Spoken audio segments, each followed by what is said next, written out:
బంగారం లాంటి తెలంగాణను కాంగ్రెస్ ప్రభుత్వం వచ్చినాక అతలం కుతలం చేస్తున్నది.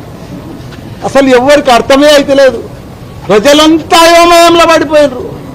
రైతులు ఇప్పుడు ఈరోజు సురేందర్ రెడ్డి నా అగ్రికల్చర్ ఆఫీస్లో 52 ఏళ్ల వయసు ఈరోజు మేడ్చల్ల ఊరేసుకొని చనిపోయిండు, రుణమాఫీ కాలేదని.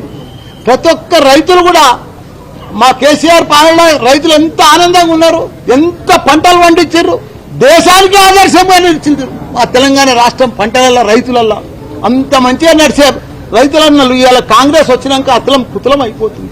రుణమాఫీ చేస్తా అంటారు, మోసపూడితే మాటలు చెప్తారు, 32 కోట్లు అంటారు, 31 కోట్లు అంటారు, 42 కోట్లు అంటారు. మళ్ళీ ఆఖరికి ఇచ్చేది 10-12 కోట్లే.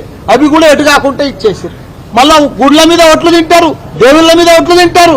ఆ ఒట్లకు కూడా సరిగా చెయ్యరు. ఎక్కడ చూసినా ఇప్పుడు చూసినా అత్యాచారం.